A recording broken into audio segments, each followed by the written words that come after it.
오늘 본문의 말씀은 우리 아나니아와 삽비라의 이야기가 끝나는 5장 12절부터 42절까지의 이야기를 함께 다루려고 합니다.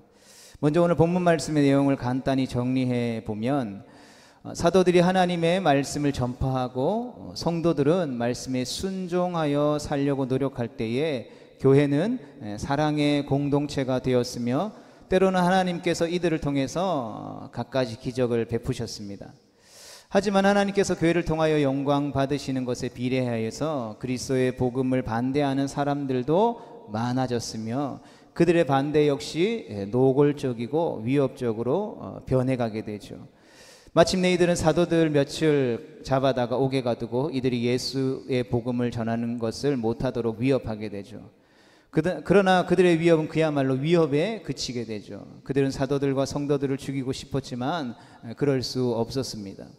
왜냐하면 예루살렘 교회의 일들에 대해서 호감을 가진 많은 사람들이 예루살렘 성내에 적지 않았기 때문이죠. 이들은 옥에 갇혔던 사도들이 하나님의 사자들에 의해서 풀려나는 기적을 경험하고도 이들을 다시 잡아들이게 됩니다. 왜냐하면 그들의 마음 가운데에 시기와 미움에 사로잡혀 있었기 때문이죠. 이들은 사도들의 마음을 돌이켜서 복음 전하는 일을 단념하게 하려고 노력합니다. 그러나 사도들은 단호하게 그들의 제안을 거절하게 되죠. 이에 분노한 사람들이 이 사도들을 죽이려고 하자 가말리엘이라는 사람이 나타나서 한 가지 중요한 제안을 하게 되죠. 만약 이들이 하는 일이 옳다면, 즉 하나님께서 하시는 일이라면 우리가 어떠한 방법으로도 이들을 막을 수 없을 것이다라는 것이죠. 마찬가지로 이들이 하나님의 뜻에서 나온 집단이 아니라면 그냥 두더라도 저절로 그들은 사라질 것이다 라는 표현이었습니다. 그러자 공회는 그 이야기를 합당하게 여기고 그들을 석방하게 되죠. 성도 여러분, 제가 쭉 말씀드린 내용이 사도행전 5장 12절로부터 42절까지 있는 내용의 전부입니다. 그렇다면 오늘 본문의 말씀이 오늘 우리에게 무엇을 이야기하고 싶은 것일까요? 우리는 본문에서 깊이 생각해야 할 몇 가지 주제를 얻을 수 있습니다. 그러나 그 모든 것들을 다루기에는 우리 시간이 어렵기 때문에 이번에는 교회 공동체와 관련된 말씀만을 몇 가지 함께 우리 나누기를 원합니다. 먼저 우리는 교회와 세상의 관계에 대한 말씀을 생각해 볼 수 있습니다. 오순절에 성령 하나님께서 마가의 다락방에 임하시고 이 성령을 체험한 제자들은 성도들이, 이 제자들을 중심으로 한 성도들이 예수 그리스도의 복음을 용감하게 전하게 되죠. 이들의 공동체 안에서는 연일 자기의 물건을 팔아서 가난한 사람들을 돕고자 하는 사랑의 실천 운동들이 일어나고, 모임 가운데에 모일 때마다 찬송과 예배가 끊이지 않았으며, 이 예배와 친교의 중심에는 하나님의 말씀과 예수 그리스도의 십자가의 복음이 계속해서 끊임없이 선포되어졌던 것이죠. 또 공동체 밖에서는 이들을 통해서 많은 기적들이 일어나기도 했습니다. 이들을 중심으로 일어난 놀라운 일들이 사도행전 5장 15절에서 16절에 이렇게 기록되어져 있습니다. 같이 읽어보겠습니다. 시작. 심지어 병든 사람을 메고 거리에 나가 침대와 요 위에 누이고, 베드로가 지나갈 때에 혹 그의 그림자라도 누구에게 덮일까 바라고, 예루살렘 부근에 수많은 사람들이 모여 병든 사람과 더러운 귀신에게 괴로움 받는 사람을 데리고 와서 다 나음을 얻으니라. 아멘. 우리 산동교회 주님의 몸된 교회로 부르신 우리 가운데도 이러한 하나님의 놀라운 일하심과 역사하심이 나타나게 되기를 주님의 이름으로 축복합니다. 이런 기적의 특징은 외견상 기적의 중심에 있는 사도들의 뛰어남을 증거하는 데에 목적이 있지 않다라는 것을 우리가 사도행전을 시작하면서 지금까지 계속해서 살펴봤죠. 사도행전에 나타나는 기적은, 그리고 우리가 간절히 오늘도 우리의 삶 가운데 나타나기를 바라는 이 기적들은 언제나 하나님의 임재를 상징적으로 보여주는 하나의 현상에 불과한 것이죠. 그렇다고 해서 이것은 사도행전 초대교회에 일어났던 일이고 오늘 우리의 삶 가운데는 일어나지 않아, 이걸 말씀드리는 게 아닙니다. 하나님께서 사도들과 교회에 대해서 전적인 신뢰를 보내고 계신다라는 의미인 것이죠. 오늘날 우리 가운데에 하나님의 놀라운 초자연적인 기적이 일어나는 것은 하나님께서 그 일에 대해서 신뢰하시고 기뻐하신다라는 의미로 우리가 해석해야 하는 것입니다.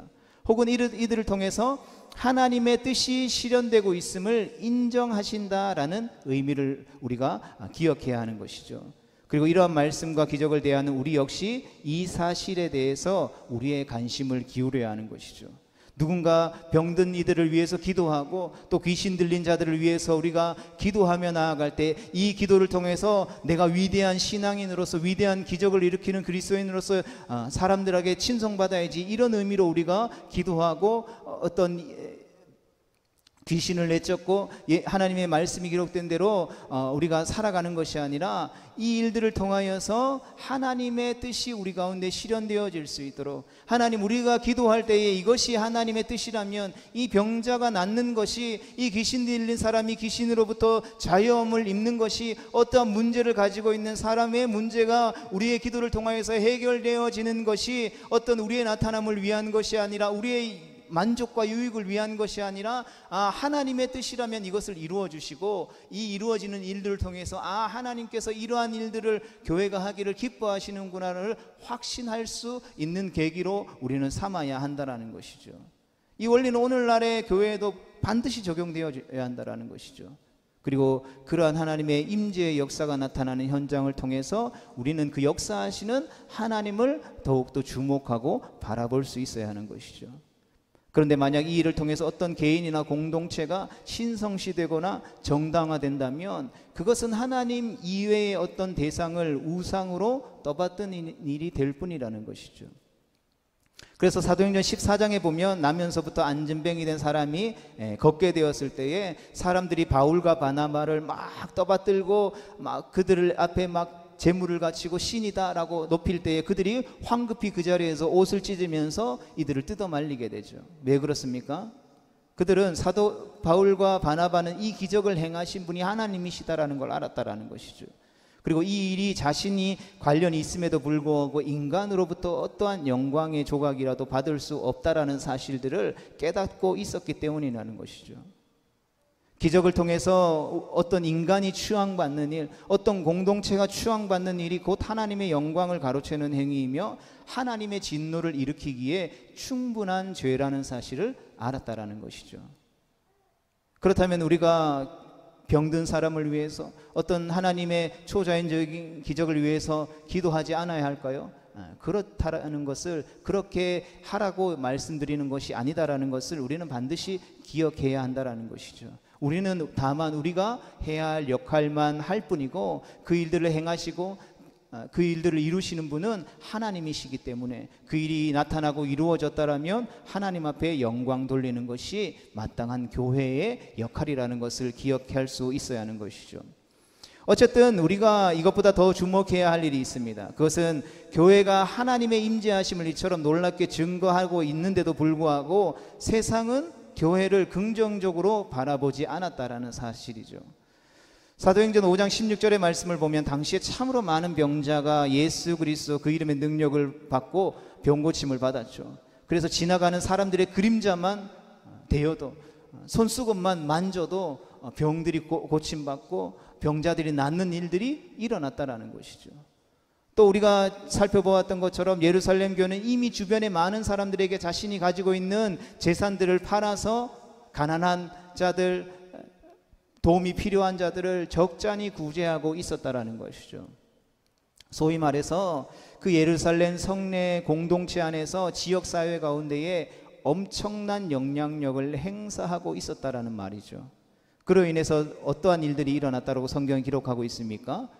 교회 모든 사람들이 교회에서 일어나는 일, 교회가 하는 일들을 통해서 그들을 두려워하고 또 그들이 하는 일들을 칭찬하며 그 교회의 영향력 아래에 있었다라고 성경은 이야기하죠. 성도는 그런데 우리는 질문해 보고 생각해 보고 고민해 봐야 한다는 것이죠. 무엇을 고민해 봐야 합니까? 그럼에도 불구하고 왜 예루살렘 교회를 긍정적으로 보지 않았을까요? 세상의 교회를 미워하는 이유는 과연 무엇이었을까요?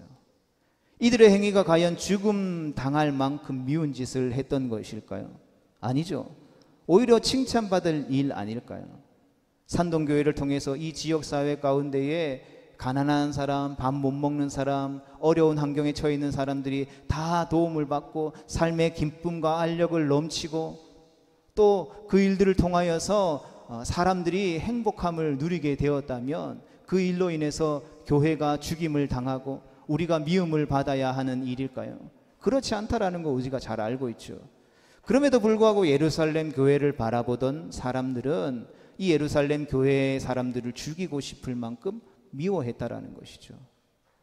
사도행전 5장 17절은 이들의 미움이 시기에서 비롯되었다라고 우리에게 분명히 밝히고 있습니다. 그리스어 원문 성경에 나타난 이 시기를 사전은 이렇게 설명하고 있습니다. 어떤 것을 방어하기 위한 열정적인 마음.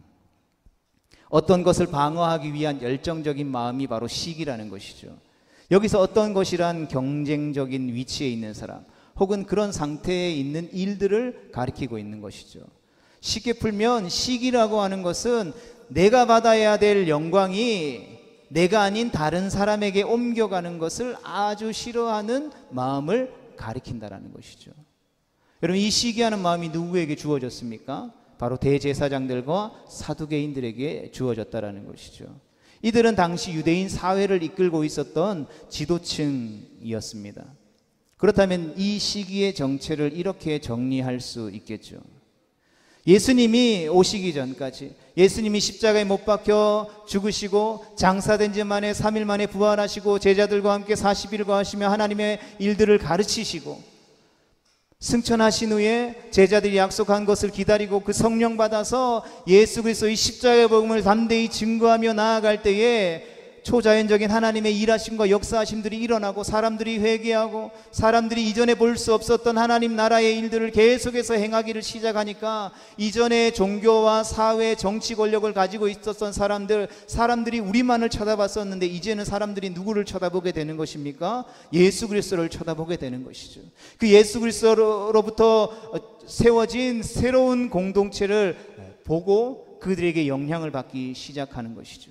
그리고 사람들이 그 공동체와 기존에 자신들에게 영향을 끼쳤던, 자신들이 바라봤던 그 대제사장들과 바리새인들과 서기관들을 바라보기 시작하는 것이죠.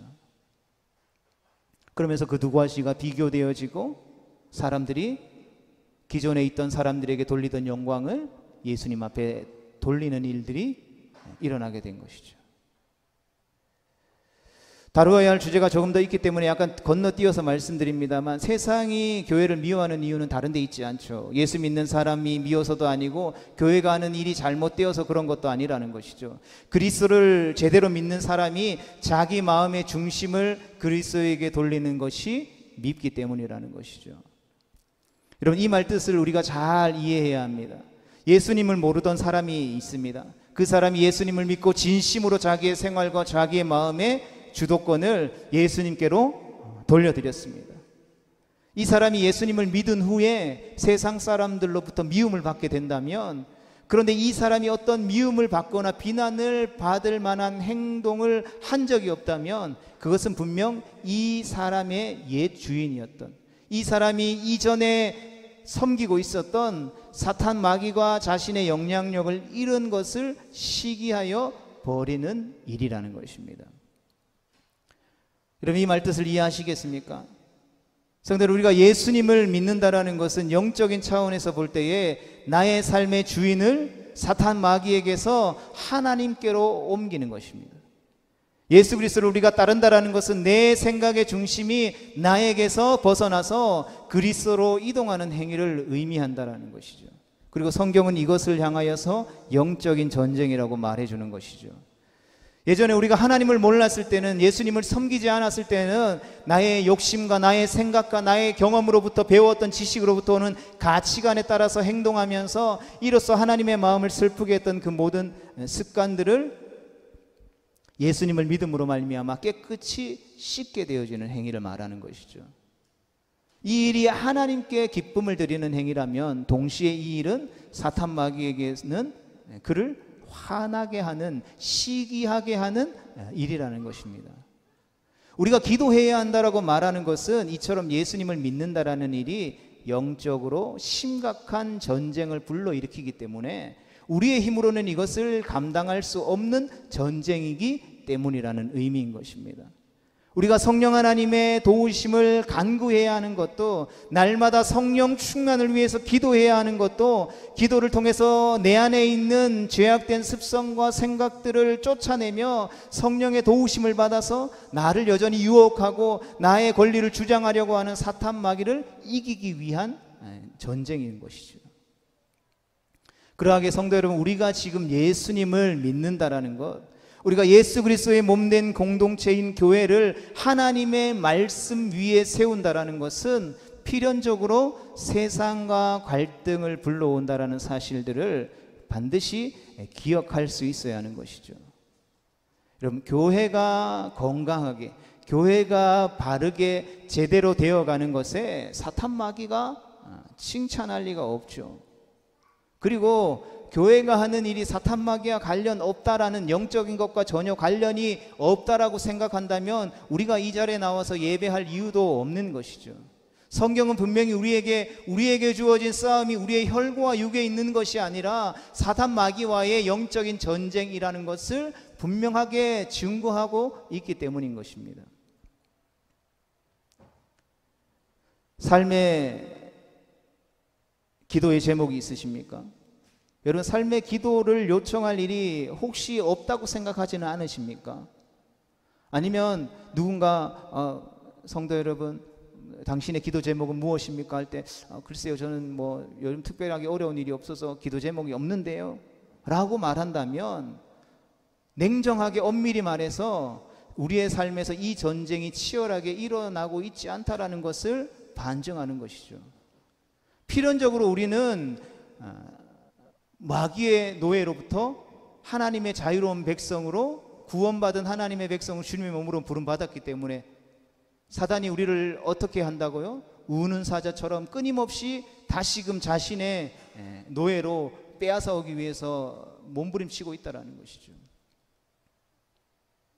그런데 그것을 우리가 전혀 느끼지 못하고 있다면 우리는 그 하나님의 나라의 백성으로 살아가고 있지 않다라는 것을 반증한다라는 것이죠. 그렇기 때문에 우리 교회가 하나님의 말씀을 따라서 예수 그리스도의 주인 되심을 인정하고 예수 그리스도의 가르침에 순종할 때에 세상의 적대적인 비판은 당연한 일이고 마땅히 감수해야 할 일이라는 것이죠. 오히려 그것을 통해서 교회에는 더 기쁨이 있어야 한다라고 우리 주님께서 말씀하셨다라는 것이죠. 물론 우리는 때때로 세상의 손가락질 받을 만한 잘못을 행하기도 하죠. 뭐 다른 교회는 차치하고서라도 우리 산동교회조차도 교회 밖의 사람들 가운데에서는 여전히 교회를 향한 좋지 않은 평판을 듣는 부분들도 있죠. 좋지 않은 평판이 전부 마귀의 장난이요, 마귀의 시기라고 받아들일 수는 없습니다. 거기에는 분명한 그럴 만한 이유가 있다라고 생각하죠. 우리는 온전하지 않습니다. 교회는 온전하지 않죠. 교회는 완전한 곳이 아닙니다. 완전을 향해서 몸부림치는 사람들이 모인 공동체인 것이죠. 그러하게 여전히 실수하고 여전히 잘못할 수도 있다는 것이죠. 따라서 저들의 비판과 저들의 손가락질에 대해서도 우리가 순전함과 솔직함으로 그 사실을 인정하고 우리의 잘못에 대해서는 용서를 구할 필요가 있죠. 그러나 반대로 참되고 온전한 교회를 향한 우리의 발걸음이 힘을 잃어서도 안 될 것이죠. 그러나 그 사실보다 우리가 더 중요하게 기억해야 할 사실은 세상과 교회와의 본질적인 관계, 즉 영적인 그 주도권을 놓고서 세상과 교회가 생명을 건 영적인 전쟁을 벌이고 있다는 것은 분명한 사실인 것이죠. 그렇다면 성도 여러분, 이 점에서 사도들은 올바르게 교회 공동체가 처한 사태를 파악했다라고 볼 수 있는 것이죠. 그리고 올바르게 결정했다라고 볼 수 있는 것입니다. 왜 그렇습니까? 사도행전 5장 29절의 말씀을 보면 베드로와 사도들이 이렇게 말합니다. 같이 읽어보겠습니다. 시작. 사람보다 하나님께 순종하는 것이 마땅하니라. 아멘. 대제사장들과 사두개인들이 교회를 미워하여서 사도들을 감옥에 가두었을 때 하나님께서 이들을 풀어주셨죠. 이 놀라운 기적의 의미에 대해서 이들은 깊이 생각해야 했습니다. 그러나 미움과 시기와 질투에 사로잡힌 이들은 하나님께서 그들 가운데 분명하게 보여주신 메시지가 있음에도 불구하고 그 메시지를 전혀 심각하게 받아들이지 않았죠. 그래서 그들은 사도들을 다시 잡아들이게 됩니다. 그리고 사도들을 잡아들일 때 그들은 신사적으로 그들을 잡아들이게 되죠. 백성들이 이미 교회 공동체를 향해, 그 사람들을 향해 좋게 생각하고 있기 때문이었죠. 이들을 대놓고 잡아들이면 즉각적으로 강력한 항의를 받게 될 것이 뻔했기 때문이, 그들을 무서워했기 때문이라는 것이죠. 그러나 일단 사도들이 자기 수중에 탁 들어오자 이들은 공회 앞에 서게 되자 그들은 곧장 그르정되면서 사도들을 위협하게 되죠. 사도들에게 이들이 내세우는 비난의 증거는 참으로 가당치 않습니다. 5장 28절의 말씀에서 이렇게 말합니다. 같이 읽어보겠습니다. 우리가 이 이름으로 사람을 가르치지 말라고 언금하였을 때 너희가 너희 가르침을 예루살렘에 가득하게 하니 이 사람의 피를 우리에게로 돌리고자 함이로다. 아멘. 여러분, 이들이 그리스도의 이름의 복음을 전하는 것을 엄하게 막은 이유가 뒤에서 드러나게 되죠. 그리스도를 믿는 사람들이 늘어나는 것은 저들이 예수를 죽인 것이 잘못되었다라는 뜻으로 해석되어지기 때문이라는 것입니다. 결국 사도들을 잡아들인 세상의 관점은 이런 것이죠. 예수와 관련된 일이 잘 되면 잘 될수록 저들의 잘못된 판결과 처형이 부당했다라는 사실이 분명해지게 되는 것이죠. 그러나 사도들은 이들의 위협에 대해 못을 박듯 대답하게 되죠. 뭐라고 대답합니까? 우리는 하나님께 순종할 뿐이다. 사도들이 전했던 메시지는 분명했습니다. 사도들은 이미 앞에서 이들 자신들의 태도를 분명히 밝힌 적이 있죠. 4장 19절과 20절의 말씀 같이 봅니다. 시작. 하나님 앞에서 너희의 말을 듣는 것이 하나님의 말씀 듣는 것보다 옳은가 판단하라. 우리는 보고 들은 것을 말하지 아니할 수 없다. 아멘. 주님의 몸된 교회로 부름받은 우리의 믿음의 고백, 신앙의 고백이 되어질 수 있게 되기를 주님의 이름으로 축복합니다. 사도들을 비롯한 초대교회 성도들은 자신을 위협하는 세상의 권세 앞에서 오로지 하나님의 뜻을 선택했다라는 것이죠.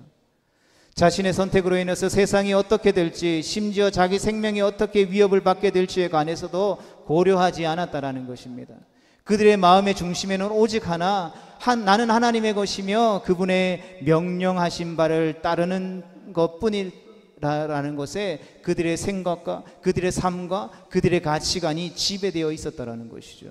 그렇다면 우리가 다시 한번 더 생각해 보겠습니다. 우리가 살펴보고 있는 사도행전을 지배하는 성경이 말하고자 하는 이 관점이 오늘 본문에서도 분명히 드러나고 있다는 것이죠. 사도들은 자신들에게 닥친 세상의 권세의 위협 앞에 하나님의 나라와 세상의 나라가 벌이는 주도권의 다툼, 즉 영적인 전쟁으로 이것을 바라보았다는 것이죠. 이 세상을 다스리는 존재는 누구인가?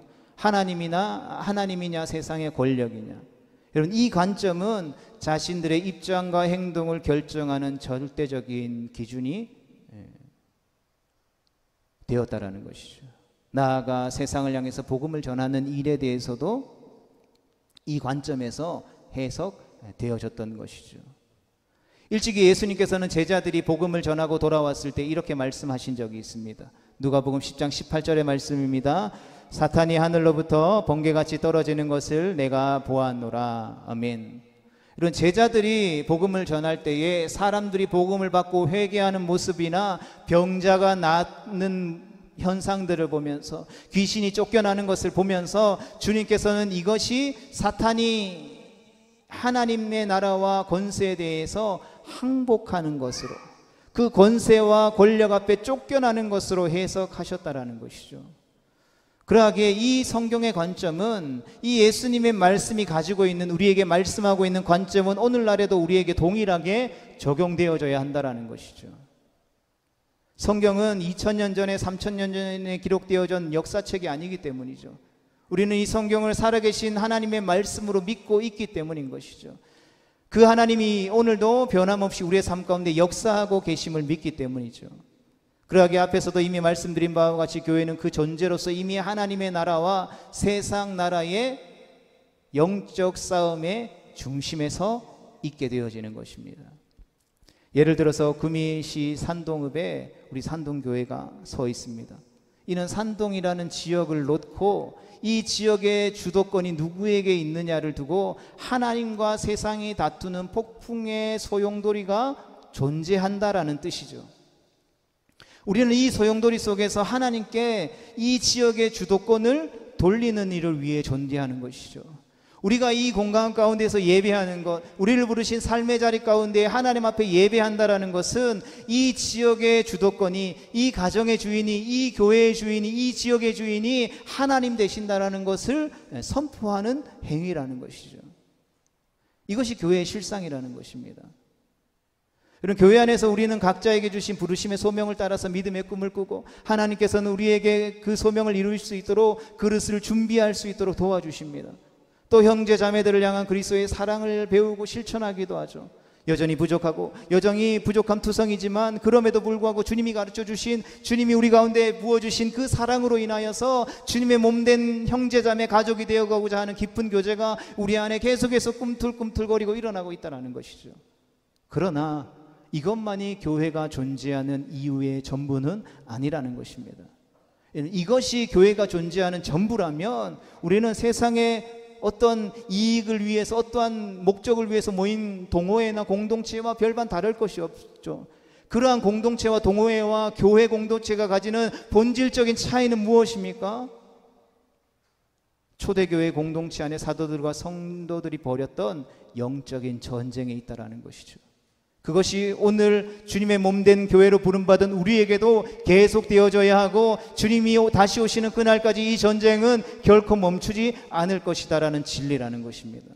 내 마음과 내 생활과 내가 살아가는 지역이라는 여러 가지 영역에서 누가 그것을 다스리고 누가 그것에 대한 일들을 결정하는 것인가에 대한 영적인 전쟁이 계속되어져 있는 것이죠. 성도 여러분, 우리는 하나님의 말씀을 매일매일 읽습니다. 또 예배 때마다 하나님의 말씀을 듣습니다. 그리고 우리는 그 말씀을 순종하고자 애씁니다. 사람들을 만난 자리에서 그 사람에게 나의 이러한 신앙의 고백을 합니다. 가정에서 음식을 준비하고 자녀들을 돌보고 하나님께서 허락하신 생업의 현장에서 맡겨진 일을 감당해 나아가면서 이것이 나의 안정된 삶을 위한 것이 아니라 하나님께 좀 더 큰 기쁨과 영광을 돌려드리기 위한 일이 되어야 한다라고 다짐하며 결단합니다. 어떤 사람과의 갈등에 계려하면서도 이때 예수님은 이 문제를 어떻게 해결하기를 원하실지를 우리는 고민하고 생각하는 것입니다. 그냥 홧김에 성질나서 그냥 막 지르는 것이 아니라는 것이죠.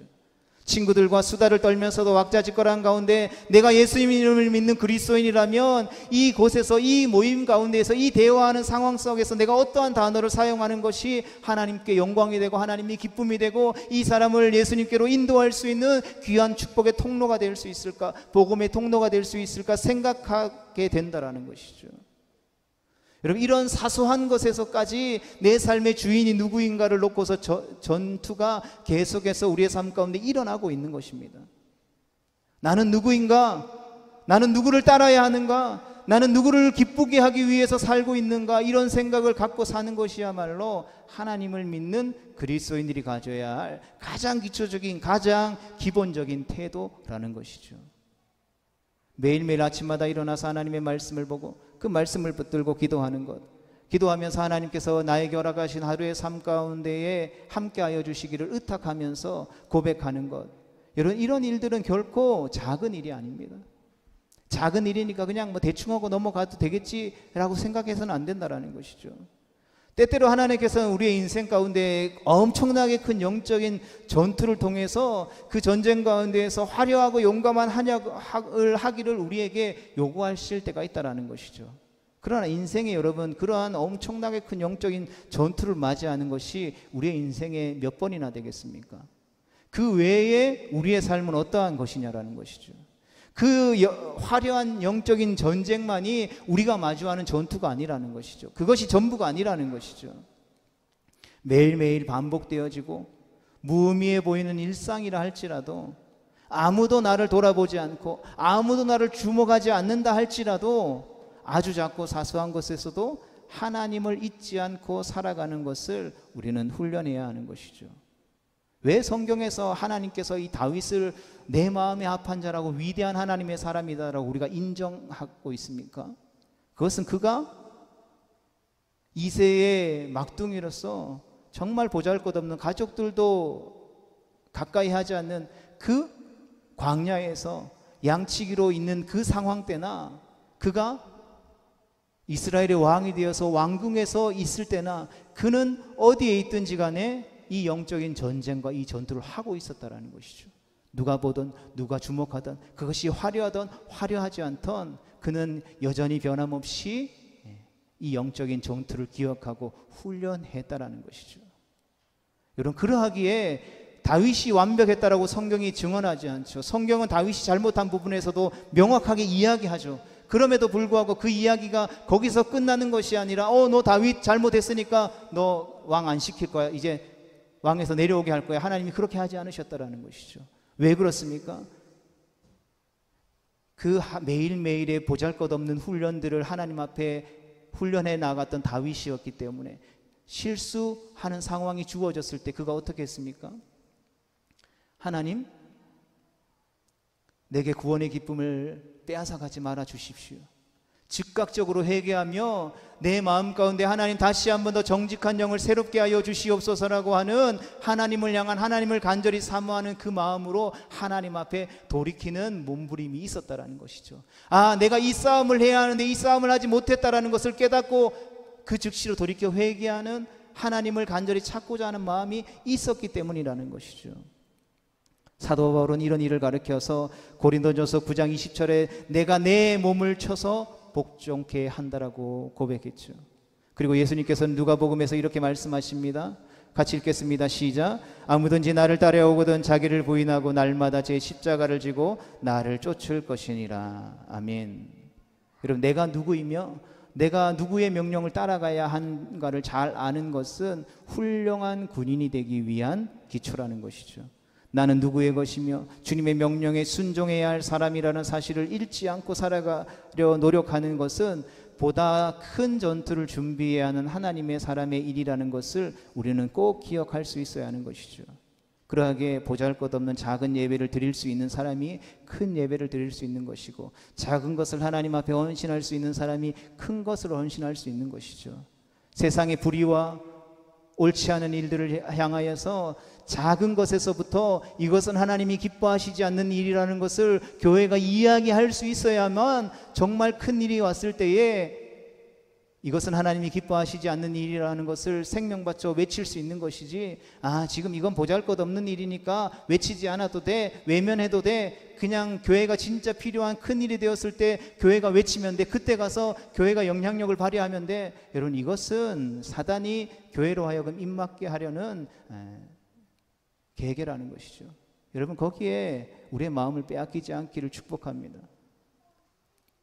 이제 본문 마지막 부분에서 우리는 아주 중요한 교훈을 마주하게 되죠. 사도들을 죽이려고 할 때 가멜리엘이라는 사람이 일어나 공회 앞에서 이런 말을 하게 됩니다. 5장 38절과 39절을 읽겠습니다. 시작. 이제 내가 너희에게 말하노니 이 사람들을 상관하지 말고 버려두라. 이 사상과 이 소행이 사람으로부터 났으면 무너질 것이요, 만일 하나님으로부터 났으면 너희가 그들을 무너뜨릴 수 없겠고 도리어 하나님을 대적하는 자가 될까 하노라 하니. 아멘. 여러분, 이 38절의 말씀과 39절의 말씀이 무슨 내용인지 이해가 되십니까? 여러분, 이 제안으로 인해서 사도들은 목숨을 구하게 됐죠.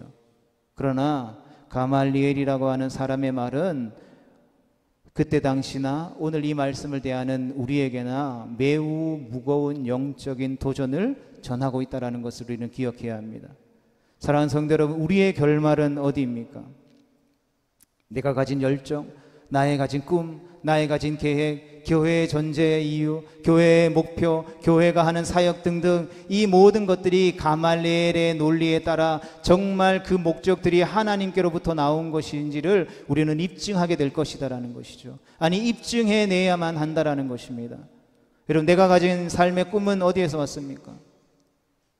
나의 삶의 희망은 하나님께서 주신 것입니까? 내가 지금 달려가고 있는 이 길의 끝에 정말 그 꿈이 이루어질 길이 맞습니까?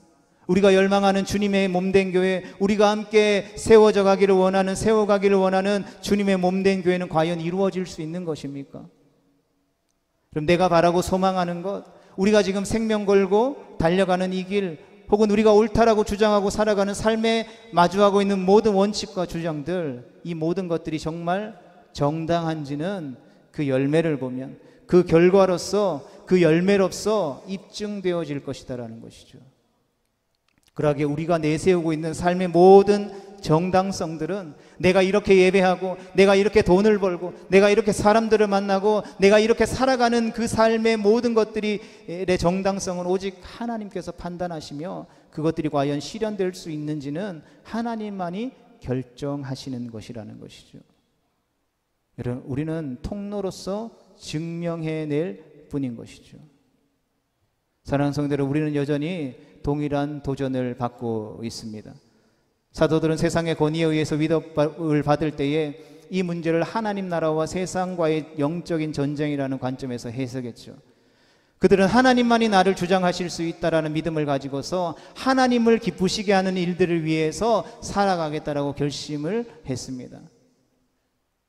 그렇다면 오늘 우리는, 교회로 부름받은 우리는, 산동교회라는 공동체로 부름받은 우리는 우리의 삶 가운데 일어나고 있는 일들, 우리 교회 가운데 일어나고 있는 일들은 어떤 관점에서 우리가 해석하고 바라보고 있습니까? 그리고 내가 그 일어나는 상황들 속에서 내가 어떤 선택을 하게 될 때 그 선택을 지배하는 가치관은 무엇입니까? 나는 무엇 때문에 그 일을 선택하며 그 일을 결정하게 되는 것입니까? 여러분, 돈 때문입니까? 명예 때문입니까? 체면 때문입니까? 여러분, 우리의 미래를 확실하게 보장해 주는 것은 무엇입니까? 건강입니까? 친구나 이웃입니까? 아니면 나의 고학력입니까? 아니면 내가 가진 어떤 세상 사람들은 가지지 못한 능력입니까? 여러분, 우리를 행복하게 하는 것은 무엇입니까? 자녀들입니까? 안정된 직장입니까? 화목한 가정입니까? 아니면 노후를 완벽하게 준비한 넉넉한 재산입니까? 성경은 우리를 향해서 성도, 거룩한 백성, 예수님이 걸어가신 그 길을 따라가는, 그들을 닮은 예수와 같은 그리스도인이라고 부르죠. 하나님을 믿고 하나님을 따르는 하나님의 사람이라는 뜻입니다. 그리고 이 모든 질문에 대해서 하나님을 가장 먼저, 가장 밑바닥 기초에 깔 줄 아는 사람이라는 뜻을 가지고 있는 것이죠. 그리고 나의 삶, 나의 행복, 나의 존재, 나의 의미, 나의 모든 것이 하나님께 걸려 있음을 아는 것, 그리고 그 믿음을 우리의 삶의 구석구석에서 실천할 수 있는 사람이 바로 하나님을 믿는 사람이라는 뜻이죠. 오늘 우리는 이러한 도전 앞에, 이러한 부르심 앞에 있다라는 것이죠. 우리는 그리스도인으로서 부름받은 하나님의 백성들입니다. 우리가 모인 산동교회 역시 그러하다라는 것이죠. 성도 여러분, 그러하기에 모든 것을 하나님께 맡기는 인생, 그 하나님께서 책임지실 줄로 믿습니다. 모든 것을 하나님께 맡기는 교회, 하나님으로부터 더 든든해지는, 성장하게 하는 은혜들을 경험하게 될 줄로 믿습니다. 바라기는 우리 모두가 이 사도행전 시대를 살았던 사도들과 초대교회 성도들처럼 하나님으로 인해서, 하나님을 선택함으로 인해서, 하나님을 결정함으로 인해서 어떤 풍파에도 흔들리지 않는 반석 위에 세워진 든든한 인생길을 걸어가게 되기를 주님의 이름으로 축복합니다.